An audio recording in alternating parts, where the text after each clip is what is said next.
많은 분들께서는 예전보다는 많이 좋아졌다고 하는데 정말로 나아서 좋아진 건지 아니면 통증에 무뎌지면서 진행된 건지 환자분 스스로 잘 알기가 힘들어요.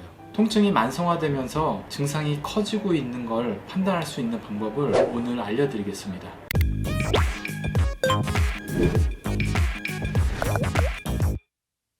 병원에 오셔서 증상을 호소하시는 걸 보면 여전히 심하신데 완전 심했을 때보다는 지금 양반이다 라고 하시는 분들이 계십니다. 대체로 먹고 살기 바빠서 관리를 못했다 라고 하는 분들이 많죠. 증상이 많이 심하다면 치료를 정기적으로 하셔야 되는데 이마저도 쉽지 않습니다. 오늘 어떻게 시간이 나서 한번 치료를 받았다. 근데 치료를 받았더니 증상이 더 넓어지거나 심해졌다 라고 느끼는 경우도 적지 않습니다. 자세한 건 이 영상을 참고해주세요. 그동안 불편감에 잘 적응해놔서 그나마 그 정도로 불편하던 거였는데 치료를 하면서 적응해놨던 게 깨질 수 있거든요. 치료 초중반에는 원래 있었지만 지금은 가려져 있던 증상들이 나타날 수 있습니다. 당연히 연속적으로 치료를 진행하면서 그런 부분들을 모두 해결해야 돼요. 저는 치료 전에 명확히 이런 부분들까지 설명해 드립니다. 하지만 이런 안내들을 잘 받지 못하고 치료를 받았던 경우 더 불편함이 생기니까 치료하고 더 악화됐다 라고 생각해요. 그리고 받던 치료를 중단하죠. 어떻게 보면 증상들이 점점 악화되고 방치됩니다. 예를 들어 보겠습니다. 평소에 목과 어깨, 팔이 당기고 뻐근한 게 왔다 갔다 번갈아 가면서 있다고 해봅시다. 또 괜찮은 날은 괜찮거든요. 오랜 기간 이런 상태들을 반복하다가 어느 날 일어났더니 도저히 참을 수 없을 정도로 목이 아픈 거예요. 이런 분들은 당연히 오늘 목이 너무 아프다 라고 치료를 받겠죠. 이런 분들은 목을 치료하고서 많이 좋아졌는데 갑자기 그날 저녁이나 다음 날에 팔 증상이 매우 심하게 느껴집니다. 아, 이거 목에 치료 잘못 받아갖고 팔까지 저려졌다 라고 하시는 분들이 분명 계세요. 사실 그럴 확률보다는 적응되어 있어서 가려져 있던 증상들이 나타났다라고 하는 게 더 맞을 겁니다. 대체로 이런 환자분들 중에는 없던 저림이 생겼다라고 호소하시는 분들이 많습니다. 일단 여기 논문을 한번 보겠습니다.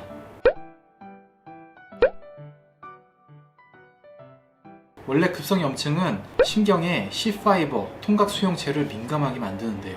근데 만성화된 염증들은 C파이버의 물리적 힘에 대한 둔감화를 초래합니다. 논문에서 나오는 표인데요. D와 E의 표를 보겠습니다. 염증이 있는 어린 동물의 C파이버 발화율은 급성염증 2일보다 만성염증 8주 후가 현저히 낮습니다.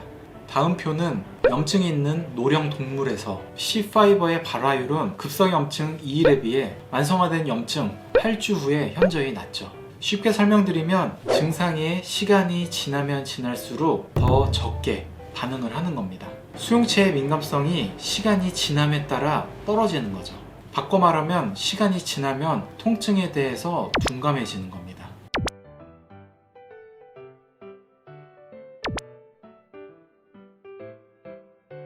다음 표도 비슷하게 해석할 수 있는데요. 이 표에서 보면 시간이 지나면 지날수록 C파이버의 반응이 둔감해진다 라고 이해하면 됩니다.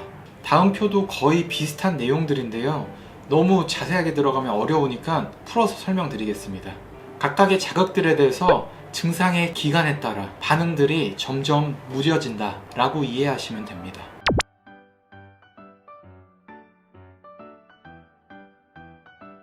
지금 들어드릴 예는 엄밀히 말하자면 조금 다르지만 쉽게 생각해 보겠습니다. 우리가 평소에 옷 뒤에 택이 꺼끌거리고 불편할 때가 있죠. 초반에는 불편하다가 시간이 지나거나 우리가 딴 일에 집중하게 되면 둔감해질 때가 있죠. 마찬가지로 통증이 오래되신 분들도 이 통증들에 잘 적응을 하시는 겁니다. 통증 감각이 둔감화되거나 혹은 통증을 오래 앓는 분들이 본인이 아플 동작이나 불편한 상황들을 미리 파악하고 있거든요. 그런 상황들을 인지하고 통증 회피 동작들을 피합니다.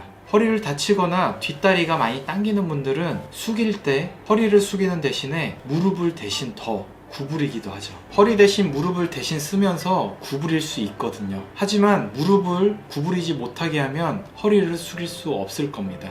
무릎을 써서 구부린다고 해서 허리까지 좋아진 건 아니겠죠. 실제 내원하시는 만성 통증의 환자분들 중에 대다수의 경우 증상이 나타난 처음보다는 아무것도 안 했지만 좋아졌다 라고 말씀하십니다. 근데 이학적 검사와 운동 범위 검사, 압박 검사 등등 전부 다 걸리는 경우가 많아요. 이런 경우는 정말 좋아진 건지 의심을 해봐야 됩니다. 통증이 나올 만한 동작들을 의도적으로 회피하고 있던 거죠. 근데 그런 동작을 다 제한시키고 이학적 검사를 해보니까 걸리는 거예요. 또 이럴 때도 꼭 하시는 말씀이 아니 그렇게 하는데 안 아프냐? 혹은 그렇게 누르는데 안 불편하겠냐? 잊지 않고 말씀하십니다. 정상인분들은 해당 부위를 세게 압박해보거나 운동검사를 해도 실제로 아파하지 않고 괜찮아 합니다. 이거 괜찮은데 왜 하는 거예요? 이런 말씀을 하시죠. 이학적 검사는 스스로 하기에는 주관이 많이 개입을 하기 때문에 환자분들 스스로 알기 힘듭니다. 우리가 왜 아픈 부위는 꽉꽉 눌러서 확인을 해봐야 되는데 아무래도 내 몸이니까 살살 누르게 되죠. 네, 그렇다면 본인이 만성 염증으로 인해서 증상이 진행되고 있는지 아닌지를 간단히 체크할 수 있는 방법을 알아보겠습니다. 첫 번째 방법은 1개월마다 본인이 갖고 있는 증상들을 적어보는 거예요. 혹은 인체 그림에 체크해봐도 좋고요. 이걸 1개월마다 일기처럼 체크해보는 거예요. 한 번에 몰아서 내가 6개월 전에 어땠지? 5개월 전에 어땠지? 이렇게 하면 잘 생각이 안 나요. 이렇게 체크를 해서 범위가 더 늘어났거나 혹은 그 이전에 체크한 부위는 조금 괜찮아진 것 같은데 그 주변으로 범위가 바뀌었다면 살짝 의심을 해봐야 됩니다. 이쪽은 불편한 적이 없었는데 나타났어. 이런 분들은 만성화된 염증들이 신경 자극을 통해 점점 범위가 넓어지고 있다라고 볼 수 있습니다. 또 두 번째, 저림이나 당김 등의 신경 증상입니다. 나는 항상 뻐근해서 적응이 됐다 라고 하시는 분들 중에 갑자기 자고 일어났더니 팔이 저려요, 다리가 저려요. 이러는 분들은 잘못 자서 눌려서 일시적으로 저린 것보다는 더 진행됐을 확률이 높은 겁니다. 이전에 이 영상에서 설명드리기로 신경에 물리적인 압박이 있을 때 잠시 저릴 수 있다고 했죠. 근데 그런 경우는 시간 지나면 바로 회복이 돼야 됩니다. 하지만 이게 매일 아침마다 저림이 왔다가 갔다가 하루가 이틀이 되고 왜 자주 저렸다가 또 움직이면 풀리지? 라고 하는 경우 꼭 의심을 해봐야 돼요. 자주 저림이 나타난다면 만성 염증들이 감각신경들을 자극하고 지속적으로 압력을 형성해서 압박하고 있다라고 봐야 되는 거죠. 보통 그런 증상까지 나오려면 통증을 잘 참거나 혹은 많이 바쁘셔서 치료에 참여하지 못하시거나 하는 분들입니다. 저 같은 경우는 만성화된 증상이 매우 심하지만 시간은 안 나는 분들에게 더 진행되지 않도록 잘 달래가면서 쓰시라 라고 하는 편입니다. 겨우겨우 시간을 내서 한 달에 한 번이라도 치료하면 좋지 않냐? 하지만 아까 초반에 말씀드린 것처럼 어설프게 한 달에 한 번, 두 번 치료하면 잘 적응해서 가려져 있던 증상들이 적응이 깨지면서 나타날 수도 있거든요. 치료를 잘못 받아서 악화되는 게 아니라 원래 있었던 증상이 나타나는 건데도 환자분들 입장에서는 치료하고 심해졌다 라고 놀랄 수도 있다는 거예요. 지금 보여드리는 그림은 손상을 받고 나서 자극에 대해서 더 예민해진다 라고 말하고 있는 표입니다. 외부 자극에 대해서는 더 예민해지기 때문에 치료를 시작하고 나면 적응된 게 깨지면서 가려진 증상이 나타난다는 거예요. 뭔가 되게 복잡하죠? 통증이 오래되다 보면 이 통증에 대해서는 둔감해지지만 새로운 자극에 대해서는 예민해진다는 거거든요. 되게 복잡 미묘합니다. 시간적 여유가 될 때는 꼭 집중적으로 치료를 받으시고 여건이 안 된다면 악화되지 않는 선에서 잘 달래가며 쓰는 방법을 알려드리겠습니다. 첫 번째는 업무를 줄이셔야 돼요. 하지만 업무를 줄이기가 힘들다라고 하면 업무 이외에는 절대 무리하시면 안 됩니다. 일하고 나서 운동까지 한다. 일하고 나서 집안일 한다. 일하고 나서 무거운 거 듣는다. 마찬가지로 더 손상을 입으실 수가 있어요. 어쩔 수 없이 업무는 하시되 그 이외에는 꼼짝없이 쉬는 게 더 좋을 수도 있어요. 두 번째는 불편하시다고 너무 무리하게 마사지나 스트레칭 하는 걸 피해야 됩니다. 이거는 더 설명해 드리기 좀 힘드니까 이 영상을 참고해 주세요. 세 번째, 일상생활에서 악화시킬 만한 동작들을 계속 점검을 하고 없애주는 게 좋습니다. 이게 무슨 말인가 조금 애매할 수 있는데요. 잘 안 낫는 환자분들 중에 이런 분들이 계셔요. 나는 진짜 아무것도 안 했는데 이거 계속 아파요. 그런 증상이 나올 만한 데는 이유가 분명히 있거든요. 근데 오랜 기간 동안에 별 문제 없다라고 해왔던 활동들이기 때문에 환자분들이 인지하지 못하는 게 많아요.